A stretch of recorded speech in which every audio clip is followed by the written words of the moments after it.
Welcome to the A&R Worldwide podcast presented by Nuplak with your boy Taylor Jones here as your host.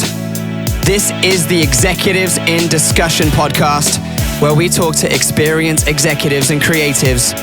We dive into their journeys, ups and downs, the state of the business, where they see it going, and of course gathering some priceless advice and key takeaways.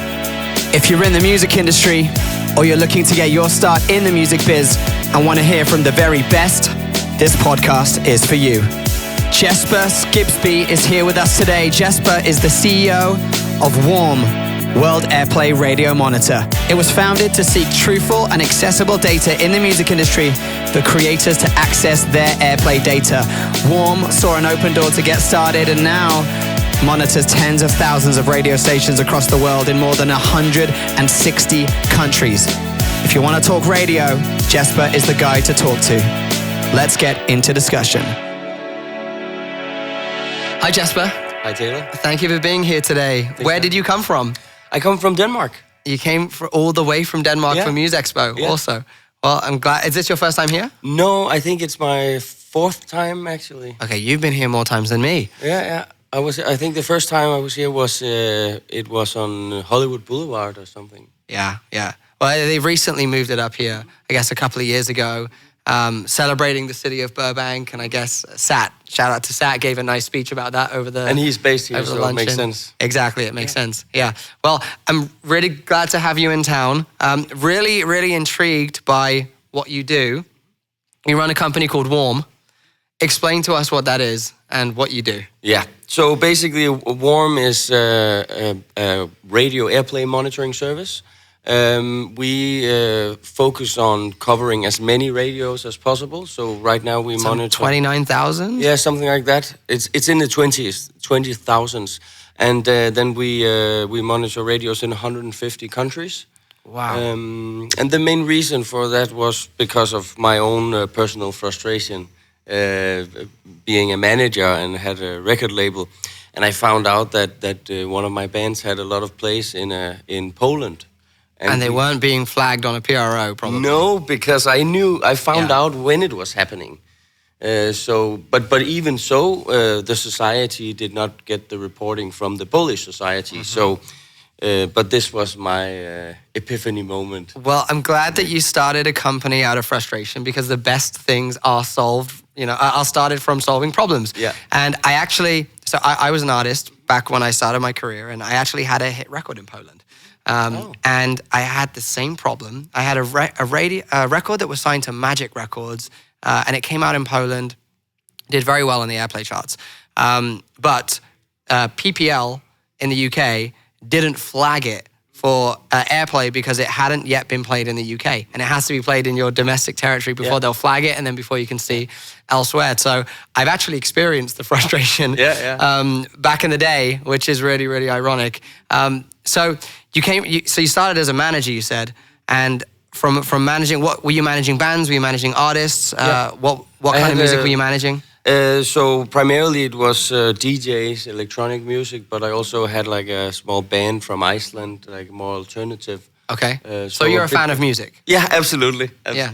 Good to know. Okay, so you were managing, had a frustration, and then started WARM. Yeah. And is WARM?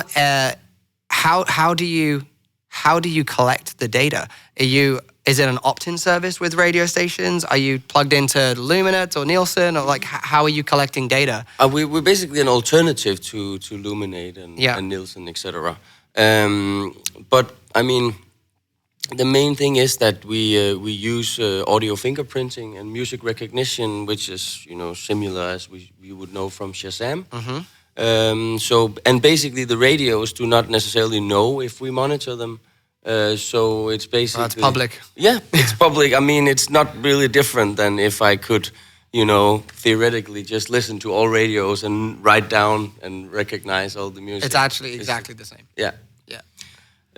So in that way, we just automized it. Okay. And who are the clients? Who are your clients as a business? Yeah, so our clients are primarily record labels, radio promoters, artists, managers, publishers, etc. So it's basically 360 of the music industry, I would say. But of course, we find that, you know, a random artist from random country, you know, maybe he or she only makes music for a certain period, and then, or maybe they think they have radio play and they have no radio play, or vice versa. So of course they are not necessarily going to stay on the platform forever, whereas a record label or similar, they would select a service and then they would use it. So I guess I could use the tool looking at new artists to sign, or who's bubbling and who's up and coming. Absolutely. And do you display the data in such a way that it's that there are? Do you have any charts that you display, like your own? How do you display the data? Yes. So that it's digestible for a music executive like me when I'm looking for new talent. Yeah. So basically, you have a very intuitive dashboard, I would say. I'm slightly biased, but of course, you have to be. You have to be your number one fan. But I think we've done quite a good job. So you know, you can see timeline, you can see duration, time, date stamp. You can export reports in CSV, PDF, whatever format you want. There's a heat map.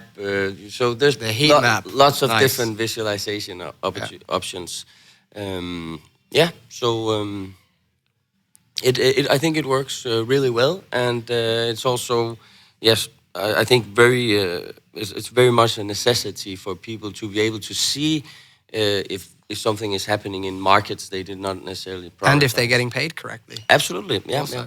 I think I would say maybe 70% of the usage is for market intelligence purposes, and then the remaining 30% is probably more about collecting. Yeah. Okay, so and how long? I mean, with over 20,000 radios on board, you know, that you're monitoring, and over 129 countries, you said? 150 countries. 150 countries. That's remarkable. How long did it take you to build the system and to get to a point in time where you're able to collect so much data? You know, it's an incredible amount of data. To use. I mean, we have different partners that we work with, and we have also switched them out once in a while. But basically, we have. I think I started the company in 2017, and we launched with I believe it was maybe 12,000 radios or something. Yeah. And so we've just grown it from there. Basically, it's driven by the users or the clients that you know, when we get a new client in a new country. And they would find out that we are not monitoring Radio Johannesburg or something in South Africa, and then the client would request us to monitor the radio. And so in that way, it's very much driven by the clients in order to add new radios. And what is the business model? Is this a SaaS subscription model? Yeah, it's a subscription service, so you can basically monitor one song if you want for 1 month. Yeah. Or many songs for many months. Or an artist. Well, basically, we made it so it's based on songs. Based on fingerprinting, so it has to be. So it has to be songs, but you can, you know, take the top 10 songs of an artist. If only you could take the fingerprint of an artist. Yeah, that would be nice. That would be nice. You can actually maybe someday. Yeah, maybe someday. So, okay, this is a lot of data. Why did you? Are you solely focused on radio? Do you have plans to expand into collecting sales data and chart data and other types of data, or is radio really the key thing? And you know, that's part one to the question. Then I want to talk about actually, you know, based on this, the impact of radio in today's age, because this is something that you'll be able to speak to almost better than anyone else, given what you do. So the first question is, you know, it's over to you. What about radio? Yeah, well, the first question is, are you only planning to continue to collect and expand the radio data, or will you expand into streaming and sales and other forms of aggregation? Yeah, so basically right now I'm going to continue to focus on radio because I think there's plenty we can do. I mean, we can still cover more radios, we can monitor more. You know, you mentioned charts. I think something that could be really relevant, especially for the independent artists and upcoming, is to create charts that are driven by genres. So, for example, a global jazz chart or a European rock chart, etc. Instead of now, where usually it's like you know, the top 40 of UK, for example, and then you know, you have local artists that needs to compete with the based on radio. Yeah.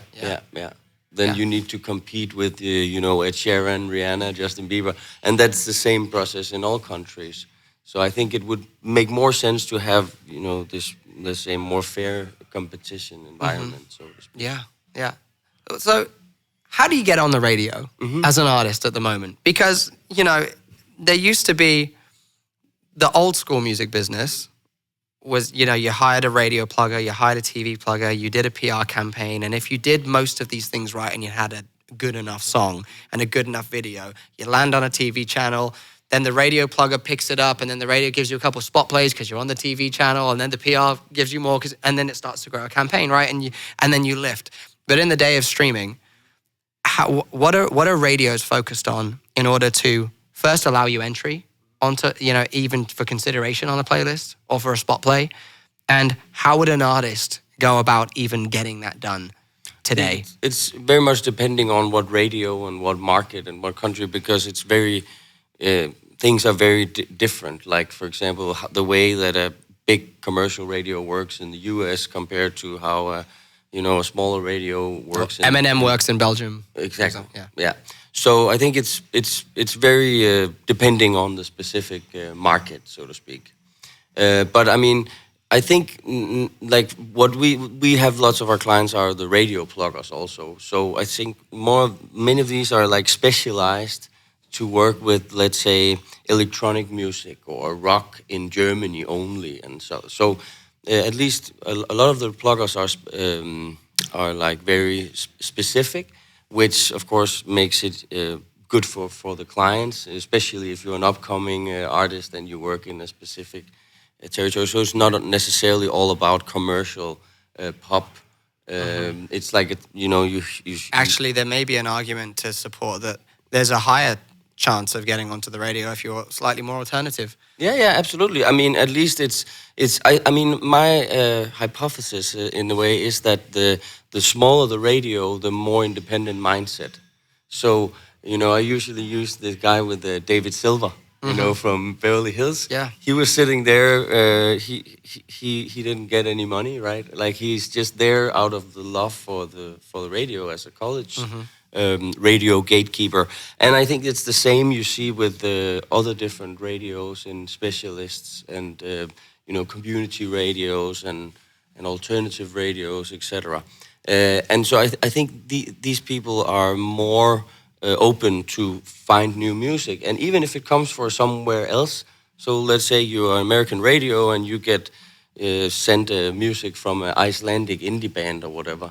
It's not like, I'm not going to play this because it's from Iceland. Maybe it would be the opposite. It's like, this is so exotic, it's from Iceland. Yeah, it's cool. But I think what is really a problem in the industry is that the major labels, in a sense, have dominated the radio space. Yeah, but also the way that you need to do good in your home market before we should focus on expanding. Well, I'm a firm disbeliever in that, actually, because I started my career I had some small success in the UK, but I started my career actually in Belgium and in Holland, and was a lot more famous in Belgium than I ever was in the UK. Yeah.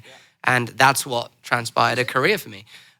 Which ended up leading into me being a manager and a music executive rather than an artist. But still, it all started from having success abroad because it was more attainable.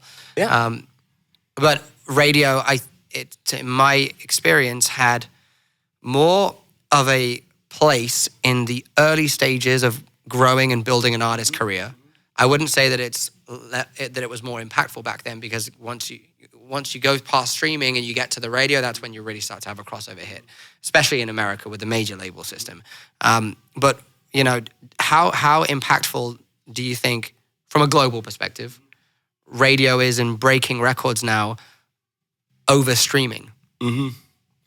But I mean, to be honest, for me, it's not really either or. I mean, obviously, I'm, again, slightly biased towards radio. Sure. I don't think, like, for example, radio is, like, disappearing or not going to be here anymore. I think radio will probably change in a way. You see also getting closer to the podcast format, etc., right? Yeah. But I think that radio in general will continue to stay here. Maybe the competition around very commercial radios that play top 40 hits.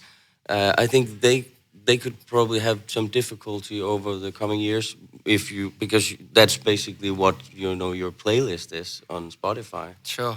At least the top. Especially the subscription-based radios here that charge a monthly fee. So listen, serious. And why would a consumer pay for both? Yeah, true. Well, in most cases here, when you buy a new car, then it comes with Sirius. Yeah. and then you're hooked, perhaps. Yeah. Really interesting. So, one of the things that I'm really curious about is the radio market from a global perspective. Are there pockets in the world where emerging markets are coming up, like Afrobeats and like Indian pop, where radios aren't necessarily a dominant force in the marketplace? That's a good question. I don't know, actually. And I don't know. No, I've never explored, but I've always wondered because, and the reason that I'm wondering this is because here in America, Europe, the UK, more civilized places, I would say, less third world countries. And let's talk about third world countries as well, because if you talk about the old school model of breaking music, which was TV, PR campaigns, radio would really break a record through, and you would cut through the noise, and you had a chance of being a pop star if you really cut through on the radio and you had a radio hit. Whereas it's harder to just rely on radio now, and actually in most places, in most major markets like the UK or France or Germany, for the major commercial radio stations, like you said, you got to have some kind of an environment and some kind of noise happening with the record before you're considered for that A playlist or that B playlist. So you have to do it in reverse order now, which is build the social following, get on the streaming, then you get to the radio, and then you may have a hit record, like a real hit record. In, let's say, parts of Africa or parts of India, where some of the music is so good and is emerging and really coming from a global perspective, I'm wondering if the radios are just like they used to be here, if they're responsible for part of that drive of these emerging markets and emerging genres that are now hitting our streaming markets over here. I think that's very, very likely, because we have a tendency to forget sometimes that, music is distributed globally and instantly with the help of streaming services. So that also means that the music ends up with curators and gatekeepers, much quicker. Yeah. But for example, in South Africa, I went to a conference there a couple of years ago, and it was actually very interesting to learn that how they work with music there, like on a ground level in a way. So, for example, I met this guy that basically just when he made a song or a record, he would put it on social media, like a snippet, and then his friends or his community would say, "Oh, we like this song," and then he would send them the song, and send him the song. Yeah, and they would probably Venmo him like 50 cents or something. Wow. So that's unique. It's very unique, but it's also very like an intuitive model, right? Yeah. It's like, they don't necessarily have access to internet in the same way, so they're still using like downloads and stuff like that. So, yeah, I think which I guess and that model would make it really hard to fingerprint a record, so that it's traceable if it's an MP3 that's just been bounced from a Logic session. Yeah, I haven't tried it, but right? Maybe we should try it out. Yeah. Because that's the benefit of when one master file goes through the system for distribution, you're able to fingerprint a sound. Yeah. So. Yeah, and something comes to mind is actually from an A&R perspective. You mentioned also earlier, like scouting new talent and stuff. You can also monitor other people's songs, because there's no rights issues in terms of monitoring other people's songs. So in that sense, it has more use cases than just monitoring your own stuff. Well, I'm excited to dive into the platform and to experience it, and maybe use it for our own signing when we're diving into our A&R meetings. That would make a lot of sense. Thank you, Jesper. I appreciate you coming. Appreciate it. Take care. Thank you so much. Make sure to subscribe to the podcast, follow the Spotify page, And stay tuned for the next episode of Executives in Discussion on the A&R Worldwide podcast presented by Nuplak with your host, Taylor Jones. See you next time.